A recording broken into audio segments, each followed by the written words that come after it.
clair. Même le fait, au niveau pour l'image, au niveau international, maintenant, tous les présidents en fonction, quels qu'ils soient, ils sont moins en sécurité. Ouais, ils se sentent moins en sécurité. Non, même dans la réalité, ils sont moins en réalité. Ça a créé un précédent. Parce que si on a été capable de faire cela en Haïti, donc il y a des gens qui ont été capables de mettre en place des stratégies pour se rendre et le faire en Haïti, bien, pour ceux qui pensaient que c'était impossible, ils vont peut-être commencer à regarder de façon plus assidue pour essayer de faire autre chose ailleurs. Donc, puis ce qui est particulièrement aussi frappant de cette histoire, oui, bien sûr, ils se sont rendus dans son intimité, ils l'ont touché dans sa chambre, ils ont touché sa femme, mais c'est aussi le fait que c'est pas l'œuvre d'un sniper qui a tiré une balle. C'est ça. Moi, c'est ça qui m'impressionne vraiment de la situation. C'est le fait que, tu sais, on a eu le temps de torturer, on a eu le temps de le cribler de balles, donc c'est pas un événement qu'on dit, OK, il y a eu une minute d'inattention de la part de la garde, ou il y avait vraiment quelque chose de bien organisé, de bien structuré, qui s'est déployé dans les règles de ce qui avait été prévu. Et donc, c'est ça qui est aussi très, très, très perturbant, le fait de comment ça s'est fait. Là, il y a quelques éléments que je pense que j'ai besoin que John me donne sa perspective, sa compréhension, son analyse.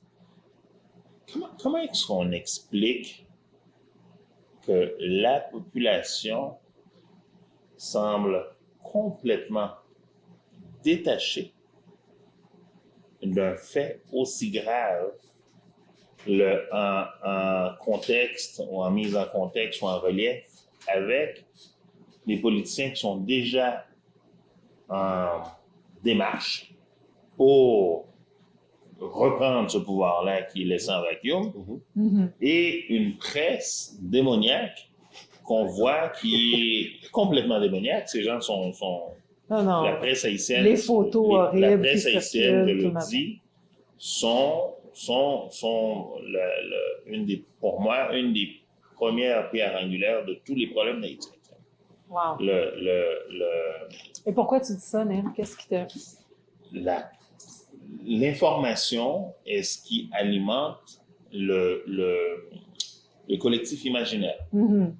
Donc, quand on a le contrôle de l'information à un tel niveau où est-ce qu'on achète tout ce qui se dit en fonction de perspectives d'avoir le pouvoir et que le pouvoir nous donne la capacité de voler de l'argent pour alimenter cette presse-là, pour alimenter les gangs, pour alimenter les amis, et que c'est la presse qui nous donne la capacité de dominer l'espace public. Je vais me retenir. C'est complètement terrible. Je vais me retenir très fort parce que c'est malheureusement pas un fait unique à Haïti. On a juste à regarder ce qui se passe au Québec. On n'est pas dans le même registre. On n'est pas dans le même registre.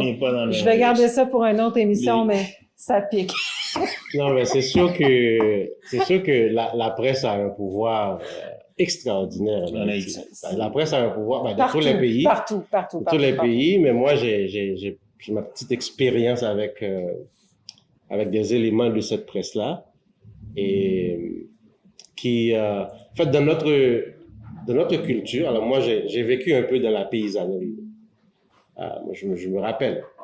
Attends, on va juste faire un pas en arrière. Donc, toi, tu es né en Haïti ou tu es né au Canada? Moi, je suis né en Haïti. Je suis né en Haïti. Donc, tu es arrivé au Canada? Je suis arrivé au Canada après le séisme du 12 janvier, moi. Donc, c'est relativement récent. Et donc, tu es retourné régulièrement depuis ce temps-là. Donc, tu es quand même bien campé dans la réalité haïtienne. Oui, j'ai travaillé pour les organismes internationaux qui évoluent en Haïti. J'ai fait un peu d'études aux États-Unis, mais surtout dans la question politique, etc. Donc, pour revenir à la question de la presse, dans les villages, quand les gens ont besoin de confirmer, entre guillemets, une information, qu'est-ce qu'ils te disent? Je l'ai écouté à la radio. Donc, c'est pas comme il y a fake news, pas fake news. Non, je te dis ce qui va se passer parce que le journaliste l'a dit. Et tu imagines quel est le niveau de... Ça, c'est le gospel. La concentration de pouvoir de quelqu'un, d'un politicien véreux ou quelqu'un du secteur privé. Et en Haïti, il y a un enchevêtrement. J'ai fait une étude pour une organisation norvégienne il y a quelques années. c'est ce qu'on appelle une analyse d'économie politique, pour voir quels sont les liens qui existent entre le secteur privé des affaires, les médias et les politiques. Et tu vas voir, quand tu creuses un peu, les liens sont totalement imbriqués. C'est-à-dire, ils travaillent ensemble. Donc, tu t'imagines le niveau de... On parle de monopole sur le plan économique, des affaires, etc. Mais il y a aussi un monopole dans ce qui est le pouvoir le plus important. Le pouvoir de l'information. Exactement, l'accès à l'information. En ce sens, je te rejoins. Pour revenir à la question que tu m'as posée par rapport au comportement de la population qui est détachée. Complètement. C'est de ça que je parle dans le livre, si tu t'en souviens. C'est comme les mensonges un peu de la démocratie représentative. Je connais parce que j'ai travaillé avec des candidats qui sont devenus des élus, des ministres, etc. Et ils vont te raconter aussi comment ils manœuvrent pour arriver à leur poste. Ils achètent, littéralement. Ils achètent à coût de 1000 gouttes, l'équivalent de 10-15 $, les votes des citoyens. Bien sûr. Donc, il n'y a aucune redevabilité de part et d'autre. Les citoyens ne s'attendent à rien, tout comme les élus ne se sentent pas redevables. Donne-moi mon 1000 gouttes. Ouais, j'ai mon 1000 gouttes et puis c'est fini. J'ai fait ma job. Et Jovenel, de regretter mémoire, moi j'étais en Haïti à l'époque, le jour de son élection, ils ont eu comme la photo du candidat et en arrière, des crédits de téléphone. C'est-à-dire, on a la carte, on a les crédits de téléphone, de 50-100 gouttes. Donc, il y a toute une machine du secteur privé en arrière de ce candidat-là.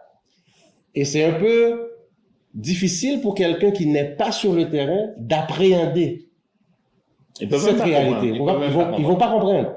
Ils vont écouter les discours de anti-bourgeois, anti-secteur privé, etc.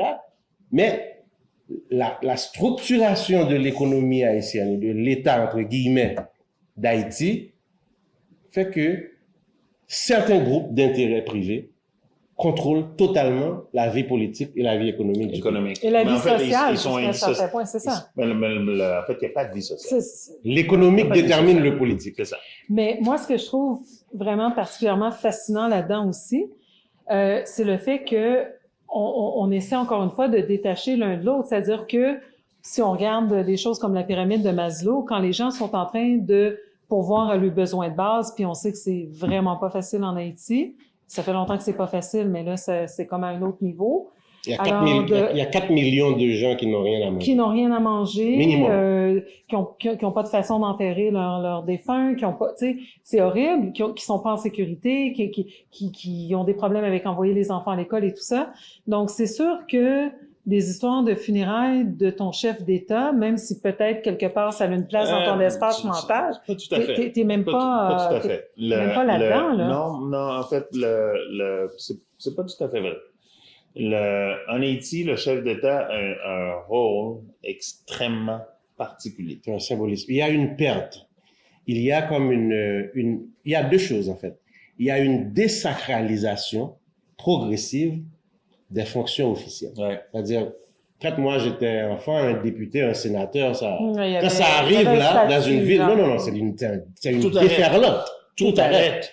Le chef de l'État, quand il va faire un discours officiel, une annonce à la nation, une adresse à la nation, tout arrête. Les gens convergent vers les appareils et tout arrête, comme il le dit, pour écouter le chef de l'État. Juste pour mettre en contexte, pour que les gens comprennent, cette image qu'on a d'Haïti n'est pas du tout ce qu'Haïti est devenu, malheureusement, n'est pas du tout ce qu'Haïti a été.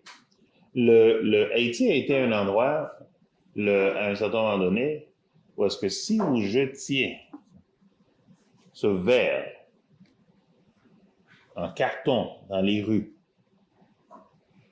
et que vous ne prêtiez pas attention, vous entendrez un coup de sifflet.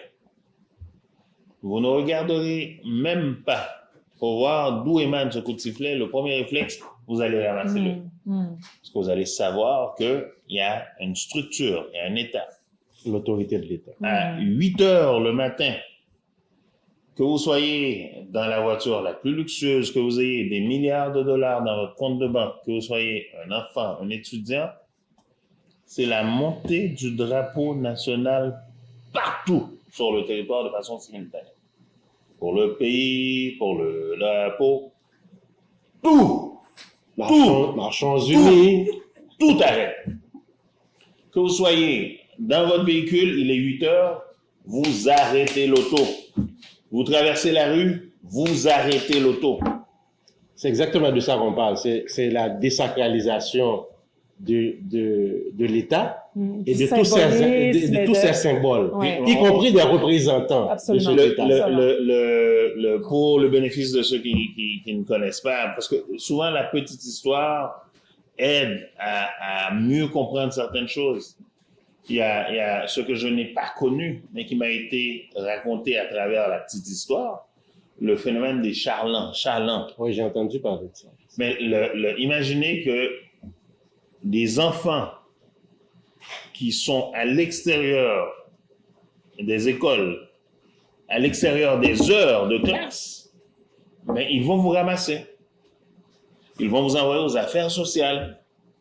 Un enfant qui se promène dans la rue en Haïti, nu-pied, mais c'est que vos parents ne s'occupent pas de vous adéquatement.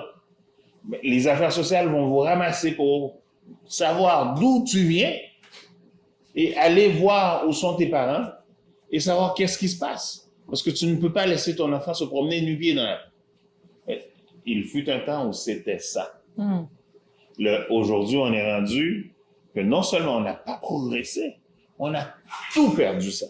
Donc, quand on fait le lien avec l'assassinat de Jovenel Moïse, qui s'est fait dans sa chambre, où sa sécurité l'a laissé tomber, où maintenant on a une population qui a plus que peur. Parce que moi, je le dis à ceux qui veulent bien l'entendre, qui veulent bien comprendre, imaginez que Port-au-Prince, c'est Montréal, et que vous avez Saint-Michel, vous avez Parc Extension, vous avez Montréal-Nord, vous avez Côte-des-Neiges, vous avez même, par exemple, une partie d'Outremont livrée à des gangs qui se battent entre elles. Ouais. Des cadavres qui sont jonchés, des gens qui ont des... Imaginez que c'est ça la réalité de Port-au-Prince, qui est la capitale d'Haïti. C'est dans ça que vivent les Haïtiens actuellement. Il faut dire aussi que au cours de ces 10 dernières années, mais les 5 dernières années encore plus, il y a un tabou qui est tombé. On était toujours choqués par la mort, les cadavres, des annonces de mort. Oui. Mais il y a eu tellement de massacres en cascade. Une certaine pudeur, en fait. Exactement, par rapport à ça. Absolument. Il y a une certaine normalité. C'est comme le prochain cadavre va faire oublier l'ancien. Absolument. Et moi, il y a 2 semaines, en fait, maintenant, les nouvelles de l'assassinat du président prouvent tout ça, mais on a eu un massacre récemment. Il y a eu un massacre, plus de 40 personnes, dont des jeunes prometteurs de 32 ans, des gens que je connais, des gens à qui j'ai été en contact, dont la vie a été enlevée comme ça. Et on n'a pas reçu même un tweet du président de la République par rapport à ça. C'est-à-dire, il y a une banalisation de la vie, et j'ai mon ami Edzer Emile qui a publié un très beau texte ce matin, disant que l'assassinat du président de la République était prévisible dans une certaine mesure, parce que il y a une folie meurtrière qui s'empare de la ville. Tout le monde peut être touché à un moment ou à un autre. En fait, ça, c'est un des problèmes que j'ai actuellement avec la situation en Haïti. Il semblerait que ce soit pas tout le monde. Il semblerait qu'il y ait une classe de gens en Haïti qui n'est pas éligible à la mort. Il semblerait qu'il y ait une classe en Haïti qui n'est pas éligible au même niveau d'insécurité. Et cette classe, malheureusement, elle ne me ressemble pas, elle ne te ressemble pas. Oui. Elle ressemble à autre chose.